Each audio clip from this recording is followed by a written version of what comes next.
श्री स्वामी समर्थ. अनंतकोटी ब्रह्मांड नायक श्री स्वामी समर्थ.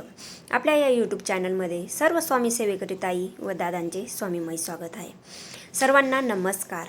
आज आपण हरतालिका तीजचे पूजन कसे करावे व साहित्य कोणते कोणते लागते ते आपण आज बघणार आहोत.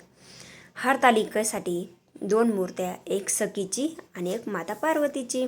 शिवलिंग करण्यासाठी वाळू, बेलपत्र, शमीपत्र, आंब्याची पाने, वस्त्रमाळ, पूजेसाठी हळदी, कुंकू, फूल, अष्टगंध, गुलाल, तांदूळ, सौभाग्याचे साहित्य, नारळ, पाण्यासाठी कलश, साखर, पंचामृत, तेल, तूप, कापूर, चंदन, 16 प्रकारची पाने, चौरंग, रांगोळी, तामण, पळी, पानपात्र, आसन, निरंजन, कापूर, शंख, घंटा, समई, तुपाची वाती, तेलाची वाती, अत्तर, विड्याची पाने, सुपारी, खारीक, हळकुंड, फळे, खडीसाखर, गूळ, खोबरे, कोरं वस्त्र, पांढरे फूल, नाणी, धूप तसेच आरसा, फणी इत्यादी साहित्य लागते. आता आपण हरतालिकेच्या व्रताची पूजा कशी करावी ते बघणार आहोत. प्रथम पाटावर लाल कापड अंथरून घ्यायचे आहे. त्यावर शिवलिंग ठेवायचे आहे किंवा वाळूचे शिवलिंग तयार करायचे आहे. पाटावर 5 खायची पाने मांडून घ्यायची आहेत. त्यानंतर महादेवाची पूजा करायची आहे. शिवलिंगाला बेल अर्पण करायचे आहे. त्यावर फुले अर्पण करायची आहेत.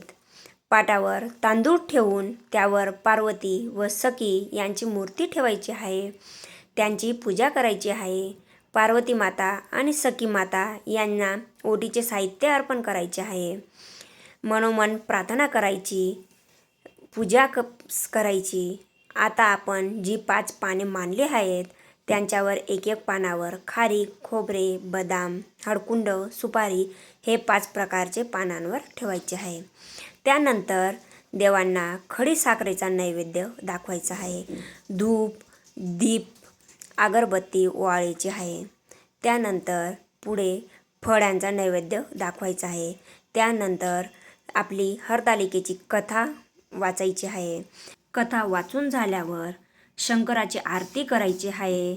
शक्य झाल्यास आपण शिवलीला अमृताचा 11वा अध्याय म्हणायचा आहे. त्यानंतर शिवस्तुती म्हणायची आहे.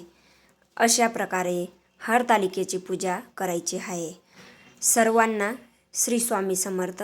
आपल्या चॅनलला लाईक करा, सबस्क्राईब करा.